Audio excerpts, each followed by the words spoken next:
Hello, good evening and welcome to UPfront. My name is Raymond Akwa. Today, the debate has already started in the Parliament of the Republic of Ghana. We'll give you an insight into what the crux of the most important issues they are likely to discuss in this Parliament, especially on the 2018 budget is. That conversation is actually the bigger one that will be surrounded by a lot of the talk on what's happening. My guest is a member of the Foreign Affairs Committee in Parliament, so it will only be interesting to get to know what's happening in Zimbabwe too. So we're throwing you some bit of that, and he's been making some very important calls on the executive president to provide his presidential staffers list.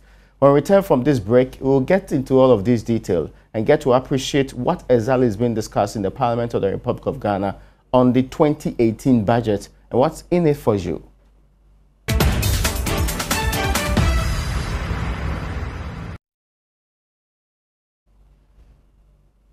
You're welcome back. Today, we're looking at what's currently happening in Parliament as we speak. The MPs are debating the document that's supposed to be the economic policy and the budget for the entire fiscal year 2018 and looking back at 2017 and talking about what's been happening in the course of the year.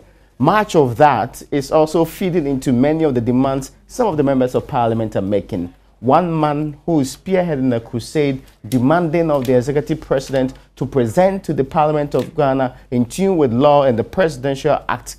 The number of people who are working in the office of the president is my guest. Dr. Clement Abbas Apak is in here with us. He's the Busa South MP. He's also on the Foreign Affairs Committee. In another life, he was an ethno-archaeologist when he decided to teach. But, Doc, you're welcome.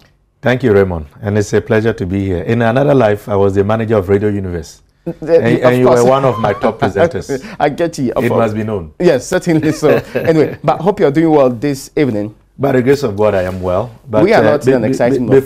Before I even continue, let me also join the many well-meaning Ghanaians who have expressed shock in regards to the passing of my good friend and a fellow U Vandal as well, a colleague of yours, of course, here at the multimedia family.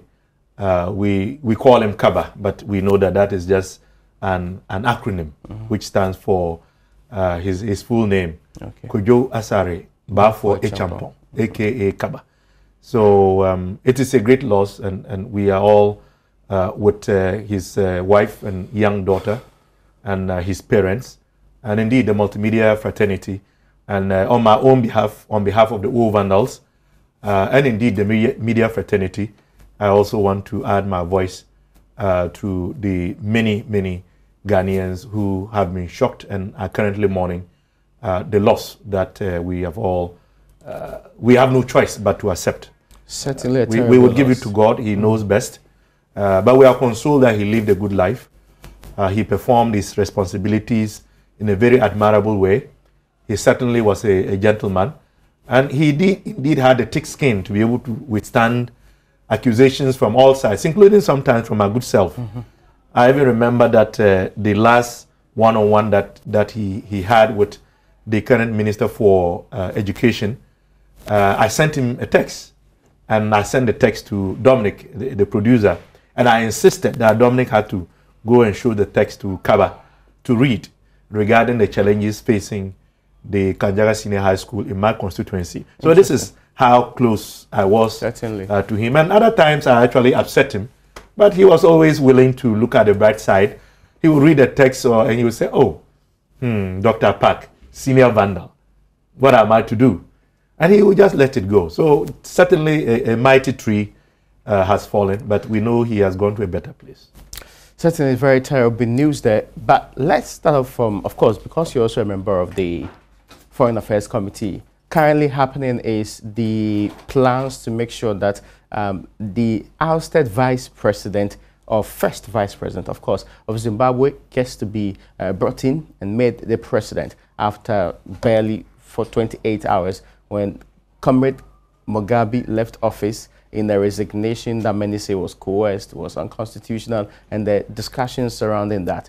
I've heard the ranking member on the Foreign Affairs Committee say that Ghana needs to give some sort of asylum or provide a haven for the former freedom fighter, mindful of also his connections with what they call it, the country. But on the broader scope, did you expect that 2017 would be the year Mugabe will finally bow out?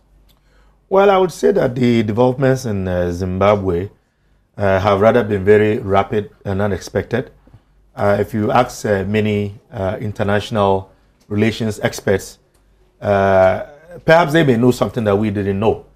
Because up until the last 2 weeks or so, everything seemed to be normal until we heard about the fact that the military had moved in, and which was occasioned as a result of the sacking of the vice president.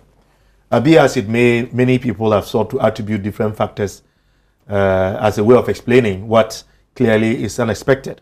But I think what is important is that we do what we can as a continent, and that the leaders of Africa, probably through the African Union and the sub-region, Southern Africa, they should be able to intervene and help stabilize the situation to allow for a smooth transition.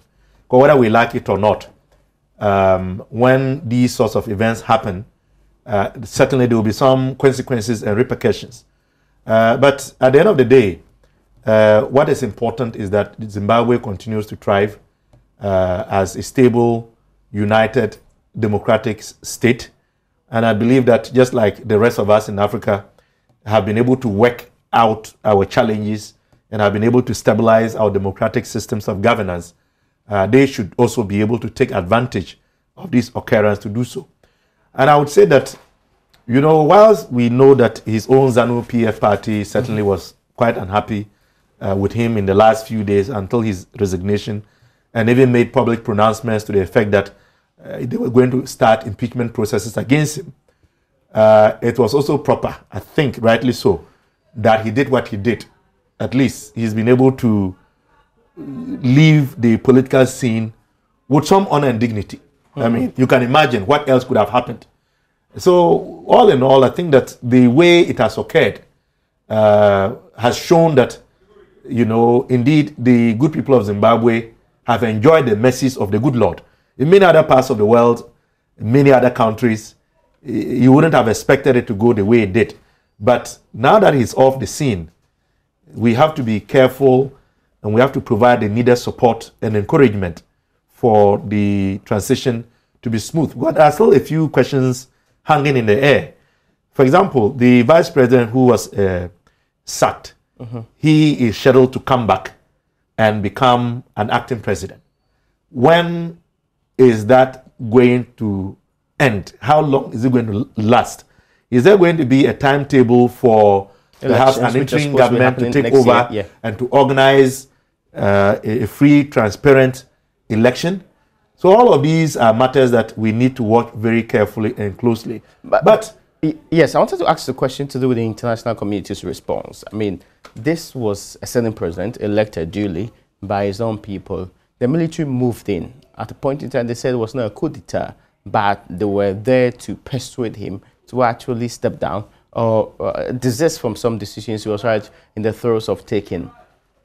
Was the loud silence from the international community, especially the AU, the SADC, and also others within the sub-region, surprising? Well, I think that we are still to get to know the details about the occurrence. What we know is what we read in the media space and in the public domain. So I think as the days go by, a lot more details will come to the fore about how it happened, why it happened, and the reasons behind what we are now witnessing. So I think it's still early days yet. I think I would say that the international community, African leaders, and the rest of us, we were cautious. I mean, it is important to have some caution when these kinds of events are unfolding. Largely so too because there was no indication of any act that was detrimental to the well-being of Mugabe himself and all the citizens. I get you. And therefore, there was no immediate need for any other entity to try and intervene. But thankfully, the way the issue has resolved itself, and I say resolved itself because, you know, he actually put in a resignation, which was accepted. And that is definitely lawful. So we'll see what is going to come after this. Do you back the cause that we should actually find him a place in Ghana to live? But I don't see why there should be a problem. And I know that that idea has been mooted and put in the public space by my colleague and ranking member on the Foreign Affairs Committee, the Honorable Samuel Okujeto Ablakwa, for various reasons. I mean, you spoke earlier on about the connection, the fact that he came here, he schooled here, he taught here. His first wife was a Ghanaian up until she passed to glory. So there is that personal relationship between Mugabe and Ghana. And indeed, I think there is still that relationship between Zimbabwe and Ghana. So if it becomes necessary for him to go elsewhere, then I don't think that we should be shy. Are we there yet? Well, I don't think we are. But I think my ranking member was only putting this in the public domain because we need to start thinking about it. Just in case the environment becomes a bit more hostile towards him, then I think it will be important for us to get him a place where at least he can, spend the rest of his days in peace and tranquility. Okay, so we still stay with presidential matters, but this time around not in Zimbabwe, but here in Ghana. You've been pushing the executive president of this republic to make available, in tandem with the presidential act, specific number of people he has allocated in the office of the president or the office of government machinery as workers there. Exactly what's the rationale behind this push? Well, Raymond, is very simple. As you know, I had the privilege and opportunity to work at the presidency myself when my party was then in power, the NDC. But you also know that I've tended to be a public advocate way before I got into Parliament. You remember my Forum for Governance and Justice and the kinds of things. For which the kinds of things I stood you for. You were expected to do and advocated. Non-partisan and advocated for. But people say it was the rules for which you conducted your political activities. Well, that is another subject. We can look at. Is not true? I mean, everyone usually has to have a vehicle to move to the next level. That's an interesting admission. People think that the Forum for Governance and Justice was my platform to launch my political career. I don't see anything wrong with that. But I think you have abandoned that particular forum now. In the current government, there are many others who were also very high-profile leaders in civil society groups, including Occupy Ghana, who are members of Parliament. So it's not entirely unusual. But the point I'm trying to make is that as somebody who has always advocated for good governance, transparency, and accountability, I feel that the time has come for us to know the number of persons working at the office of the president, because it has implications for the disbursement of funds allocated to the presidency as part of the office of government machinery. Having worked there before, I know that we have certain benefits, emoluments, and certain allowances that one gets as a presidential staffer. And therefore, when you know the numbers, it helps us understand what is going on, how the resources are being disbursed, who is doing what at the office of the president. As we sit now, if I were to ask you or our viewers to list at least 10 persons they know to be presidential staffers, I think they will struggle.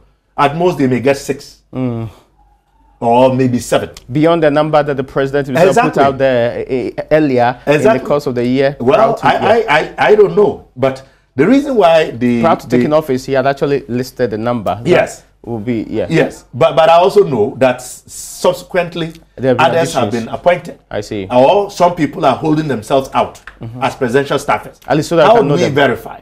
How would we confirm? Because it also has implications for protecting the public against persons who may try to use such claims to engage in acts that are fraudulent against the citizens of this country. Does the law state when? No, it doesn't. The law actually says that, and we are referring to the Presidential Act 1993, Act 463, Section 11. Yeah. It says annually. Annually, we are still within the year. Yes. So those who have sought to make the argument that my request is premature certainly have not understood the content of the law. Because if we say annually, it means in a year. It doesn't mean after the year. We are in November. That is it. But maybe their premature comment is also to say that we still have some weeks to go. But Raymond, they preempting a possible. Well, I have a right as a citizen. Yes. I have a right as a member of Parliament to seek from my president who is working in the presidency. And that is my right. So I've exercised my right to request.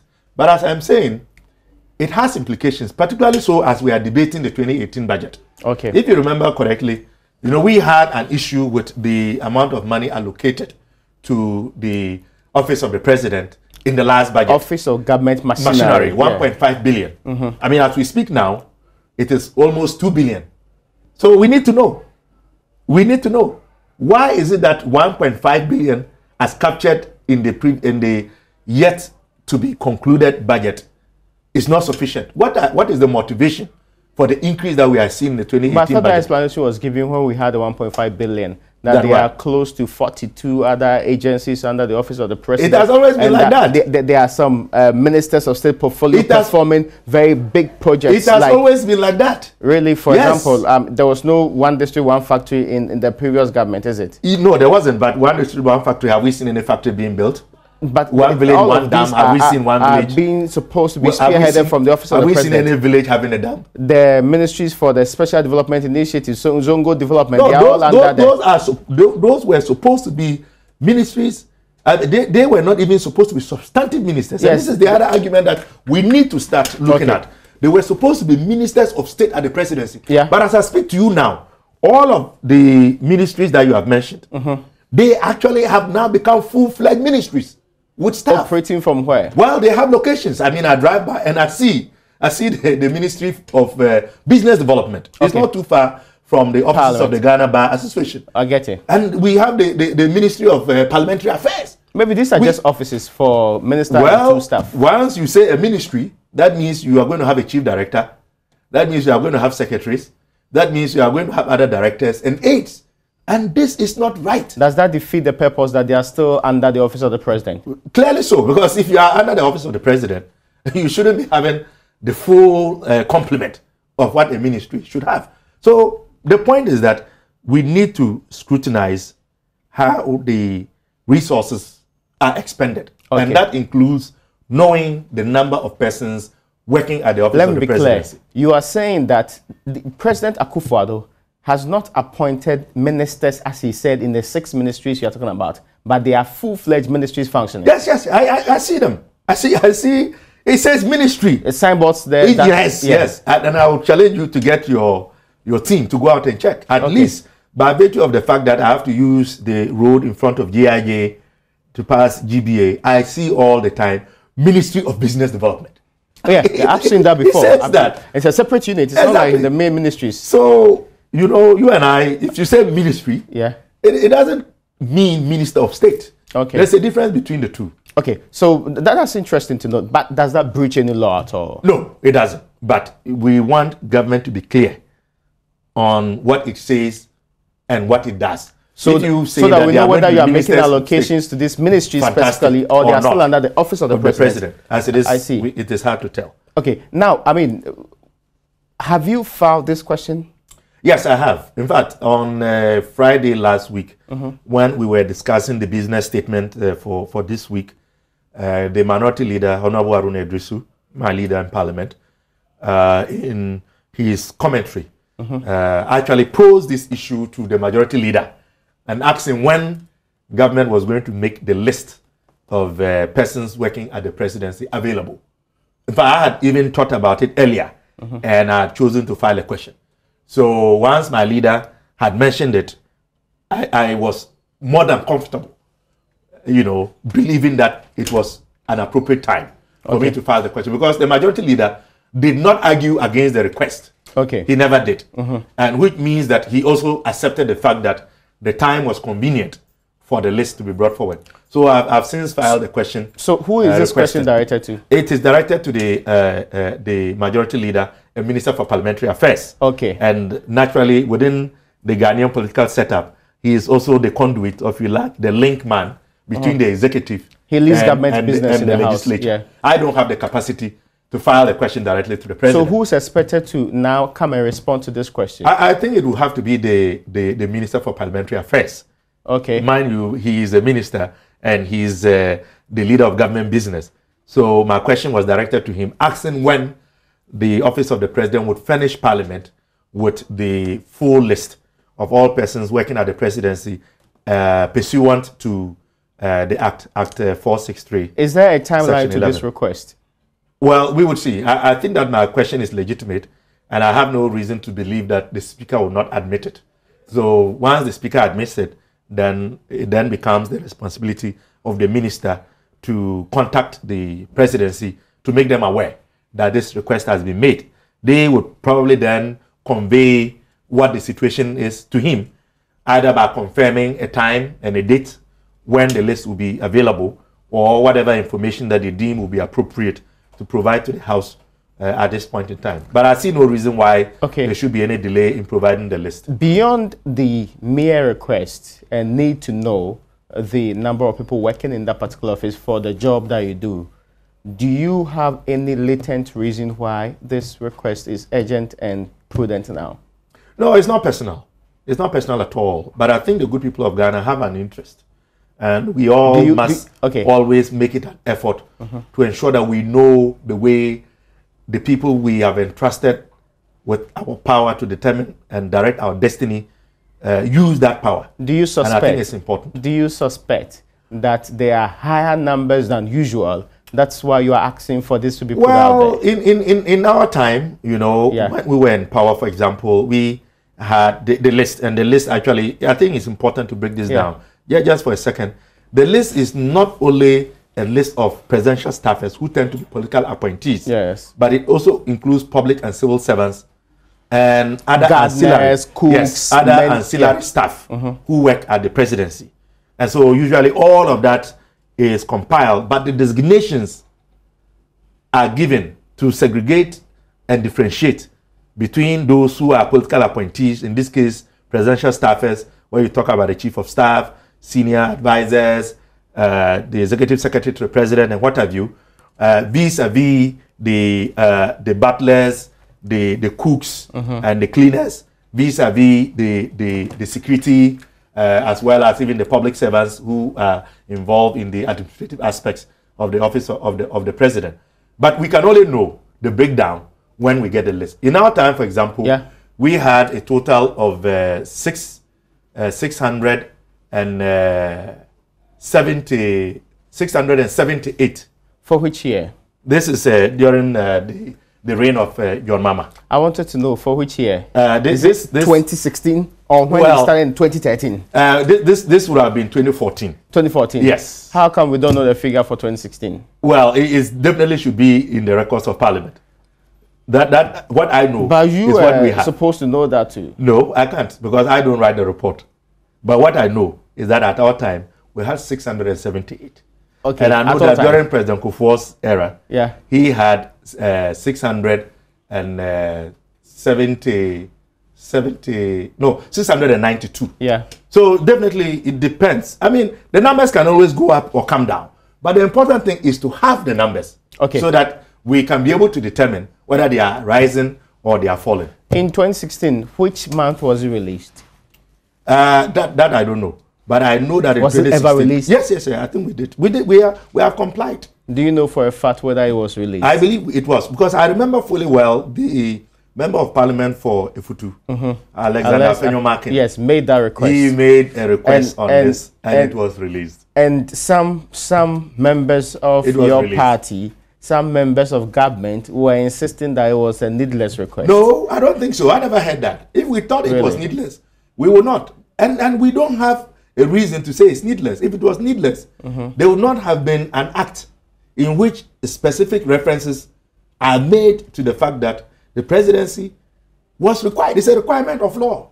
I'm not saying it. But you can't tell me when exactly was released. A litigant. I can find that info and give it to you. But what I know, it means you only got interested in the release of this list when you went into opposition and went into Parliament. In the release of the list when I was a presidential staffer, because the public space was how come you didn't know that of 2016? The public space was agog. Yes. With accusations against people like me. I remember. They say we're not doing anything in the office. Fantastic. You remember? You go there to drink tea and we spend money on you. That's but I was the one who was in charge of the Citizens Complaints Unit.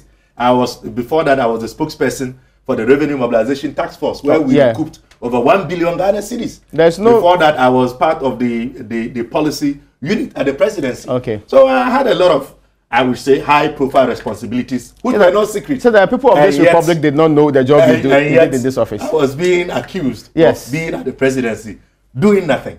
Okay, well, but interestingly, your job was known. For example, what was Elvis Efianka's job in the office of the president then? I wouldn't know because I don't have... He was your colleague? No, but I don't assign responsibilities. Okay. The way the presidency works is the chief of staff is the central figure in the presidency. So if you are a presidential staffer, you take your orders and your responsibilities are assigned to you by the chief of staff. And the way it works is that, except on an occasion where you are giving an assignment that involves more than one staffer, you just go by the instructions you are given in executing the assignments that you've been given. But you heard the allegation that it was becoming a place to withdraw people who are erring in various ministries. No, that wasn't the case. I know for a fact. So, for example, Elvis Efianka had a terrible time at the Brazil event. All my colleagues, he was withdrawn as minister and put in the office of the president. All my colleagues I know were given different assignments. That I know. But I don't know the assignment they were given. That was not my area of interest, and I don't have the capacity. But if you don't know, how do you know that they were given assignments? I know that they were given assignments. They were all working. Okay, so I'm asking, is it a similar thinking and an appreciation of what happens there? That's why you want to know this particular list? Not at all. Not at all. I think that is a requirement of the law, and I think that we need to know. And as I said, it is not just the law aspect of it and how the numbers may relate to the disbursement of resources, but it is also to protect the public against potential fraudsters who may be presenting themselves as presidential staffers when indeed they are not. Okay, so the president has up to actually, in fairness, end of the year. Yes. To present this list. He does. But he says he's a man in a hurry. Yes. So if he has finished the main appointments that he needs, which I think he has, to run the presidency efficiently, then what is the holdup? Because he's more concentrated on delivering on the goods and not necessarily looking at just numbers of people working in the offices. When those numbers have implications for disbursements and can impact the budget debate, certainly it's important. But budget is parliamentary business. He's talking about the things that he has to do for the people of this republic. Like what? Free SHS, for example. Oh, is that so? Yes, that's why his concentration is. How can the presentation of the list impact negatively on the implementation of the man in a hurry is focused on the bigger things. The man in a hurry has also said that he was going to run an open, transparent, and an accountable government. I get your point. So I expect that he will do that. If he doesn't do it by December end, what will you do?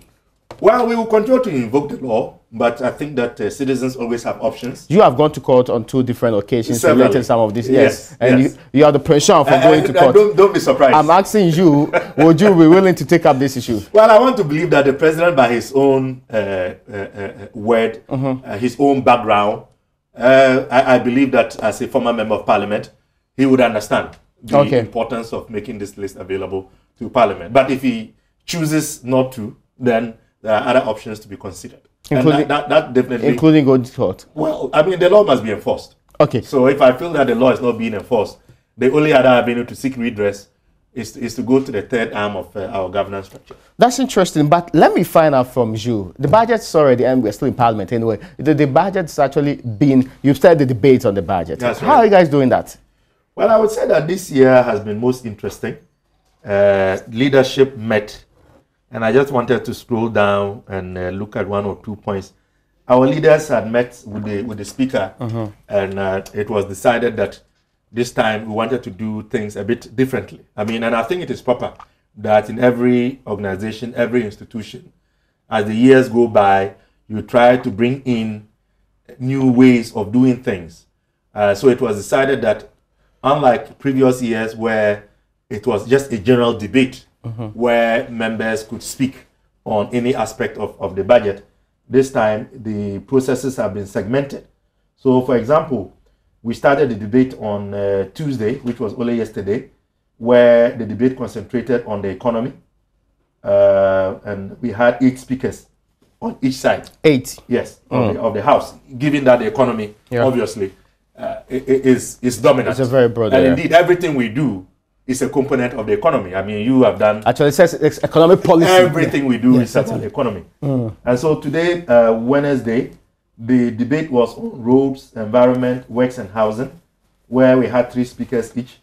Tomorrow, Thursday, the debate would focus on education, trade and industry, youth and sports, where there will be 3 speakers each. And then on Friday, we would have energy, gender, and then foreign affairs, where we would have 3 speakers each. And then next week, we will continue with the other sectors. So this time, there is some modification, and the time allotted is also well spelled out, whereas you know, an ordinary member, you get to speak for 10 minutes. If you are a ranking, you get to speak for 15 minutes, and then, you know, the time is added on.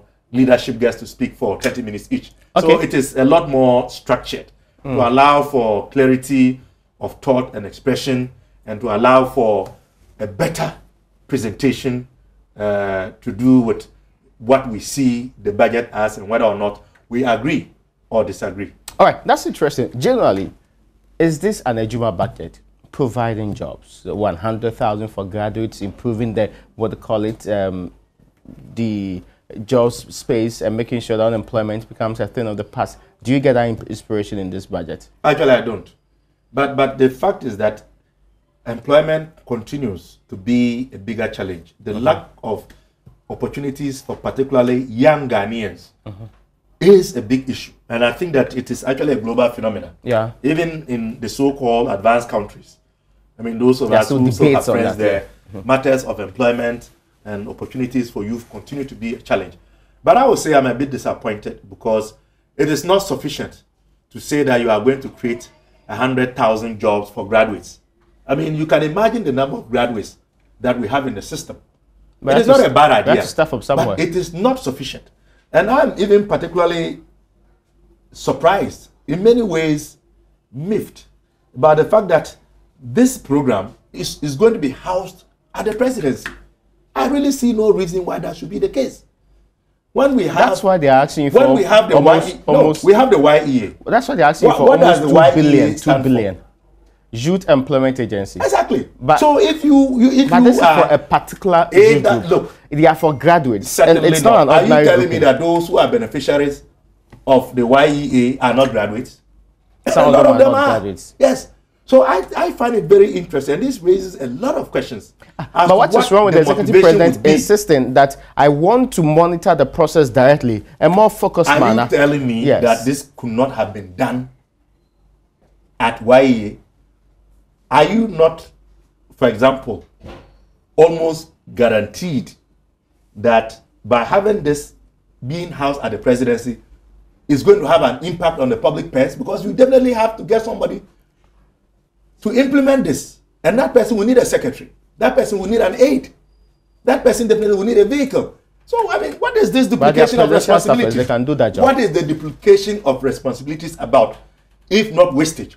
When we have, I mean, the YEA, which certainly, given the experience of having been dealing with unemployed youth and finding them opportunities in the short term before they then get into the main stream of the economy. Why wouldn't the YEA? We could have saved some good money. Under the John Dramani Mahama government, the Youth Enterprise Support Scheme was not under the office of the president. Which one is that? The YES? No, yes. Yeah, YES, but YES is different from this program. Yes, we're just giving loans and support YES to Ghanaian. Is different from this. No, what's the difference? Program? They are giving loans and support to Ghanaian youth who are going to be entrepreneurs in ways. This is also going to employ people. The two are different. They are, I mean, you know, if you do the comparative analysis, the two cannot be the same. So that's okay, sitting at the office of the president, but this one is not okay. No, this one is not. Because it's going to give direct jobs. Especially so because there is an agency already performing that responsibility. But this one is going to be an interministerial one. And what they have explained it to be, it's something that may be just bigger than the YEA's job. Well, we wait to see. But I have only expressed my concern because I think it is going to be another drain on the public purse. Okay, so beyond this particular 100,000 job in the National Nation Builders Corps, that's how they call it, do you get a sense that unemployment is addressed in a more comprehensive manner in this budget? No, it's not. It's not, because if you are going to create employment opportunities, then you must invest in the critical areas of the economy, particularly in the area of infrastructure. And if you look at this budget, there are no big infrastructural projects. And so how do you create what employment do you want opportunities? to see? Well, I mean, like building schools, building hospitals, constructing major roads. That is how you stimulate the economy. Look, remember when Obama wants to improve the labor-intensive public works. When Obama took over from George Bush, you know that the American economy was challenged. Yeah. One of the avenues through which Obama was able to stimulate the economy was to invest in the real sector, physical infrastructure, bridges, roads, schools, hospitals. And that is how the Americans were able to overcome the effects of the bust that Obama inherited from George Bush. So if you say you want to create employment and you are not investing in the real sector, you are not investing in capital expenditure, then I fail to understand how you are going to create opportunities. I mean, what are the surveyors supposed to do? Government really is going to spend over 1.2 billion of the 61 billion it hopes to spend in the year 20 on free SHS alone. That's going to go into providing services. Free SHS, fine. I mean, nobody has ever opposed the concept of free SHS. Yes, as but you know, it is not hanging on its own. There are linkages in the connection of free SHS that give jobs to people. But that is futuristic. We are talking about those who are currently unemployed. And they are the architects, they are the doctors. And the last time I heard, about 250 young doctors had not been placed for almost over a year. They are the graduates who have finished national service. What are they going to do? So they should sit down and wait for the free SJSS to gravitate until it opens up the system. So it's not sufficient to just say that we should put all our eggs in one basket and sit down and wait for manna to fall from heaven. Government is going to improve labor-intensive public works. How are they doing that? The NDC actually was relying heavily on labor-intensive public works. We did. But this government is not. Said they are going to do that. But why is it not pumping more money? No, it's actually one of the things they want to do. I mean, how do you do that when you've not made an allocation for it? You tell me any major road that has been announced that that it will be constructed in this budget. But they'll be continuing there. How many hospitals? No, they'll be continuing these projects that your government started. Those are already going. Funding has already been secured. Many of them have been ring-fenced.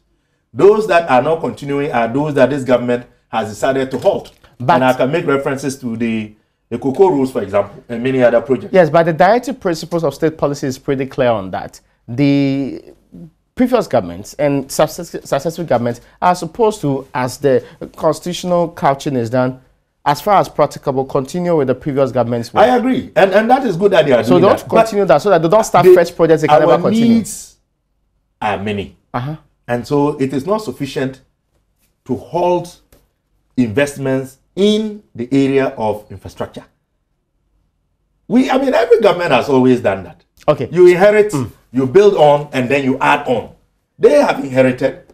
They are refusing to add on. And that is the point. Doc, let's take a breather. When we return, we'll continue with our conversation on the Parliament's debates on the budgets I'm having with the Member of Parliament for Busa South, Dr. Clement Abasa-Park. You welcome back. We're actually bringing you excerpts of what's been happening in Parliament as they commence the debate on the 2018 budget. And my guest is a Member of Parliament for Busa South. He's been participating heavily in the particular debate in the House. And we're actually seeking clarity on what the main issues the minority has been raising. We've been starting our conversation, of course, he's on the Foreign Affairs Committee. So from Mugabe through to the current happenings with, and he has made a more important request for the Executive President to provide the list of his staffers so that we know the amount of money we are allocating, which is just around 2 billion, is actually being put to good use in this particular case. And beyond that, we'll be discussing jobs. Now, our next conversation, Doc, will be to find out from you. Did you hear really enough on the issue of security, mindful of the actions of vigilantism in the last 11 months we've seen? Well, I would say no. And indeed, I have a copy of the budget. If you look at the document, page 57, it has the Ministry of National Security. And it says, just for the sake of the point I want to make, it says, Mr. Speaker, the ministry exists to formulate, coordinate, monitor, and evaluate the implementation of security and intelligence policies through the deployment of skilled human resources and modern technology to enhance security, freedom of the citizenry, and national development.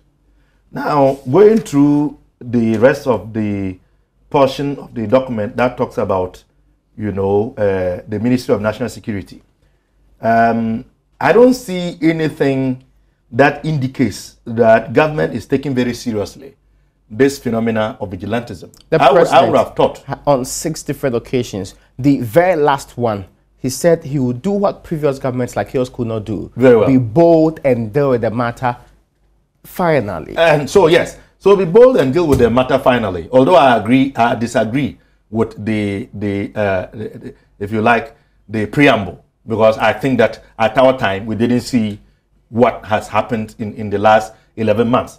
But be as it may, if this is what the president really intended to do, then I would have thought that that would have been captured in the budget, and funding would have been made available towards dealing with what everyone now agrees is an issue.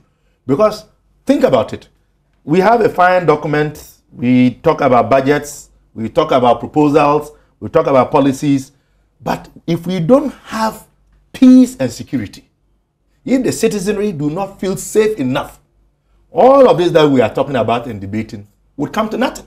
And if you look at the way that these vigilante groups have conducted themselves, it is very clear that they present a clear and present danger to our national security.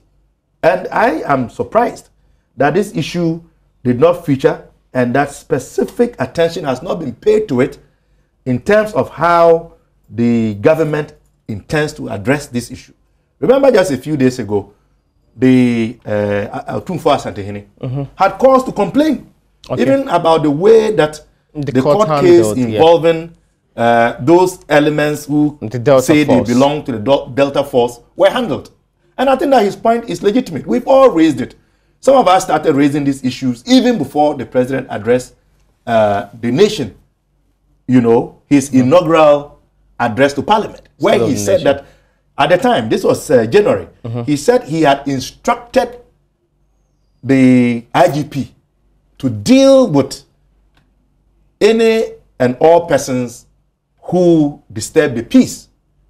Since then, I can chronicle in excess of 10 similar occurrences. So either the president's directives are not being taken seriously, or the IGP and his team quite clearly are intimidated by these elements, because it simply doesn't make sense to me. They say they are not. So then why is it that it keeps happening?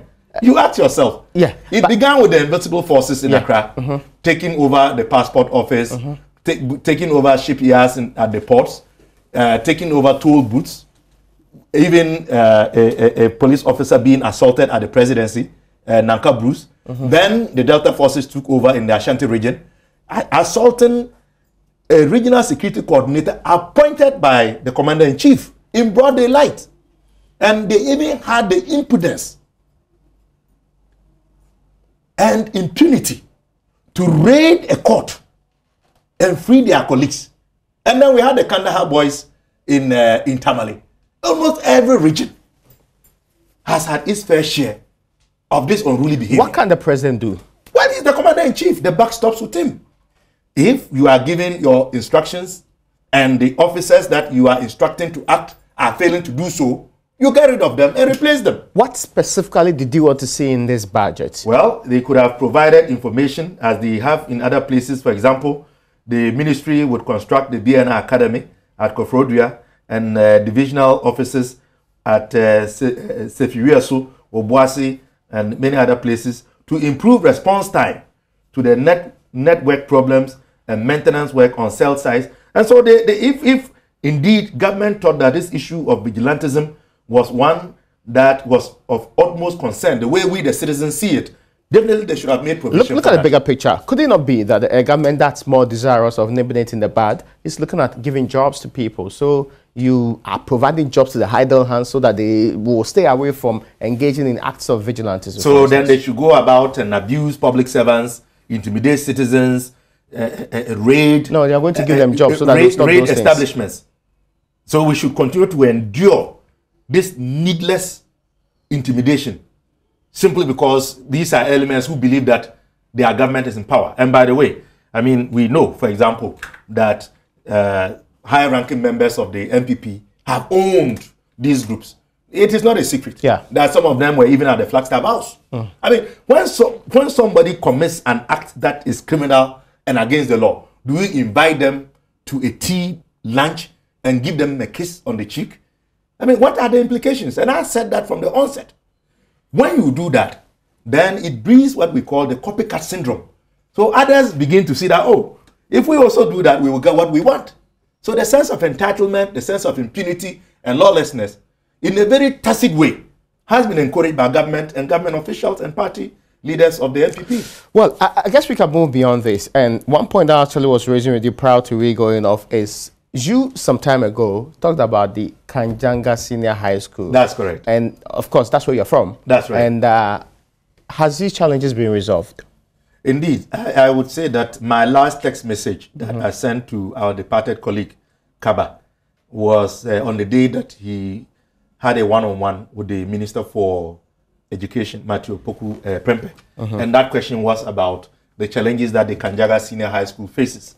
And I think that that sort of is, if you like, it is the situation in many other parts of the country, and as far as the senior high schools are concerned. Well, the government disagrees. The GS says that everything is under control. It cannot be true. The only small spots where there are difficulties are being dealt with. What is happening is this, Raymond. Because government has demonstrated an inability to tolerate criticism and honest talk from those managing the schools, it looks as though the situation is not bad. But if you go into the field and you go to some of these schools, you see students sleeping on the verandas.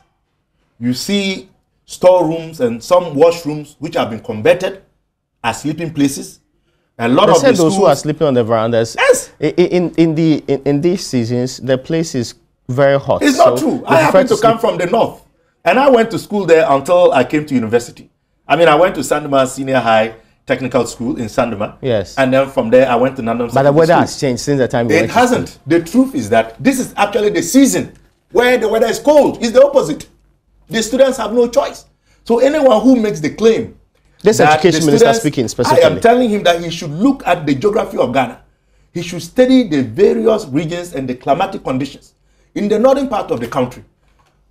Beginning from September, the weather begins to cool off because the northeast trade winds that we call Hamatan are beginning to blow from the desert. And that reduces the temperature. So the minister definitely But that's when you studied geography. No, I know. Things have changed. It is my constituency and I've been there. Okay, I guess the students are not sleeping outside because it is hot. They are sleeping outside because they have no choice. It is the opposite of what the minister is saying. This is the season where the temperatures are actually lower at night in the northern part of the country, and not the opposite. The CHAS came out with specific claims that no, all is not well. There are certain payments that ought to be done which have not been paid yet. The GS insists that they've not even declared financial accountability on the things we gave them, the 20% we gave them. How do we resolve this matter? You see, that is just an excuse. These are the people who are managing the institutions. They know the conditions, and it is a fact that in terms of releases, they've only had about 20%. Even in the area of feeding, we know that government itself has said that the buffer stock was going to be supplying food to most of these schools, if not all. But the fact still remains that government also said that suppliers could supply the schools on credit. Yeah. And many of them have not even been paid. But you see, the truth of the matter is this. The policy we all accept. It has come, and we hope that it succeeds because it has implications for all of us. But the implementation certainly exposes government of not having thought through in detail about the potential pitfalls and challenges that we are seeing today. Take, for example, the Kanjara Senior High School is one of the E-blocks constructed under the reign of the former President John Mahama. It was meant to be a day school. Today, by virtue of this free SHS and its implementation, yes, it has become a boarding school. So the students have no place to wash down, no place to bath. Students have to fetch water and bath in the open, boys and girls. They have no dormitories. So the second floor has been converted to dormitories. There is no non-teaching staff. Even study and learning materials are hard to come by. So, I mean, is that what Ghanaians bargained for? Your government did not build the schools with the intention that when it's very far from the people and they cannot access it. Yes. But that is why this government should have thought through and to know that you do not post students to a school that was meant to be a day school when they are because obviously the facilities for a boarding house were not available. And these are legitimate criticisms. And I don't think that government should have any qualms in terms of we the people pointing out the shortcomings. We all want it to succeed, but it has implications for teaching and learning. I get you. And because you've also been a teacher, you are interested. In the traditional schools, the numbers have increased. Yeah. And there are complaints. Parents have to even support the feeding of their wards. What can Parliament do? Well, what we do is to file questions. And as I speak, I filed the question to the minister, trying to find out what is going to be done to address the challenges that Kanjara Senior High faces. Okay. Besides that, I think parents too have a voice, and we are beginning to hear more parents speaking out. But I would like government to back off this intimidatory tactic of sanctioning headmasters. I get your for point. Speaking the truth. I get your point. But let me get this before we actually move on. The conversation in this republic, also because you are in Parliament, is also important because this is how the next year's budget is going to be run. Now, even before we conclude on this particular discussion, are minority MPs afraid that special prosecutor is going to deal with them, especially those of you who work in the office of the president? No, we don't. There's no reason why we should be worried. We participated very actively in the passage of the bill, in spite of the fact that we have always had reservations, believing fully well that in the current setup, we have the requisite institutions, and if properly so... You're not afraid? No. Why should we be? So I can ask you my next question now. We are not afraid at all. You were part of a task force who was supposed to take money from the ports and make sure the ports activities are done properly. That's right. Currently, we have a paperless system there. Is it better off than you were when you were involved? You know, it is based on the work that we did that the current systems have come to stay. Okay. I mean, if you ask GCNet... But the importers are complaining. They say they are paying more. Well, they also have the right to complain if they are paying more. They are paying more not because of the paperless system, but because of the 2% import levy that this government promised in the last budget that it was going to withdraw. It took 1% off. It's actually saying that it needs an extension to maintain that import levy to, I believe, 2019. So that is why I think the importers my time is are up. Complaining. Were you part of the number of MPs that went to the former President Mahamad's office to tell him to contest in the 2016 election? Yes, I was. How many were you? We were 80. 80? Yes. Why are you doing that when this is supposed to be an independent grouping in Parliament, champion the cause of the entire party? Aren't you aware others are also in the league? Well, there are also some people in Parliament who have different interests. And so as a group, we also felt that it was important for us to visit the former president's office to encourage him to consider coming back and to assure him that if he did, he would have our support. It's our right to do that. I don't think that we broke any law. Were you 80 campaign for him? If there are other members of Parliament who have another interest and they want to go and visit that other interest that they believe has the capacity to lead us to victory 2020, it is their right to do so. Doc, unfortunately, my time is up. For me, campaigning for John Mahama, yes, I think it is guaranteed. He has the right of first refusal. I pray that he indeed accepts to come back. Interesting. My guest is the Busa South MP, and that's where we tie the nice ribbons on today's edition of Upfront. My name is Raymond Akwa.